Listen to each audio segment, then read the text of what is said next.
उग्रवादी बोलने नहीं दूंगा कभी खड़ा होगा। बीजेपी सांसद रमेश बिदूड़ी के विवादित बयान पर बवाल मचा है। ये आतंकवादी है, उग्रवादी है। सत्ता पक्ष की ओर से भले इस बयान का बचाव नहीं किया गया हो, लेकिन इन पर हो रही सियासत के बीच बीजेपी की ओर से दानिश अली पर ही सवाल उठा दिया गया है। बीजेपी सांसद निशिकांत दुबे ने कहा कि बीएसपी सांसद दानिश अली ने बीजेपी एमपी रमेश बिदूड़ी को भड़काया था।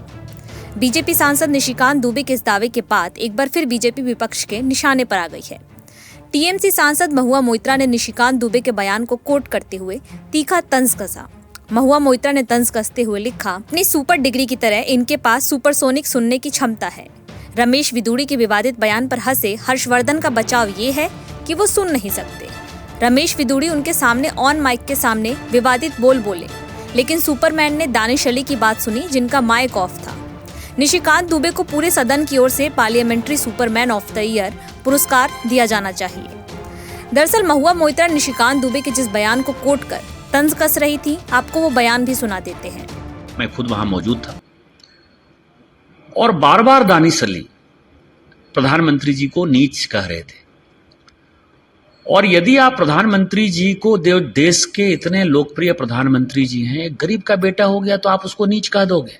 आप अपने नाम के पीछे यदि कुंवर दानिश अली लगाते हो, कुंवर का मतलब यदि राजा यदि आप हो गए तो आप अपने आप को किसी को भी जो है कीड़े मकोड़े समझोगे। और स्वाभाविक है कि हम भारतीय जनता पार्टी के लोग मोदी जी के कारण ही जीत कर आते हैं। मोदी जी हमारे नेता हैं तो हम जो है जीत कर आते हैं। जनता वोट मोदी जी को देती है।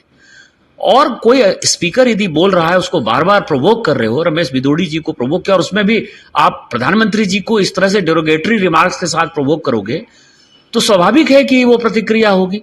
तो मैंने स्पीकर साहब को कहा कि इसकी जांच कराइए।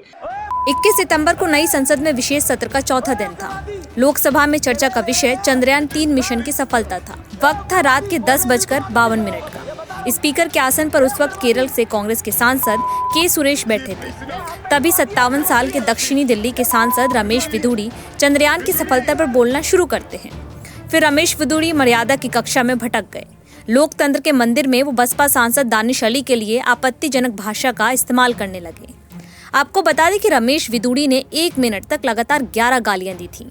हालांकि बिदूड़ी के इस बयान के बाद रक्षा मंत्री राजनाथ सिंह ने सदन के भीतर खेद भी जताया था, लेकिन बिदूड़ी अब पूरी तरह से विपक्ष के निशाने पर आ गए हैं। उग्रवादी बोलने नहीं दूंगा कभी खड़ा होगा, ये बता रहा हूँ। उग्रवादी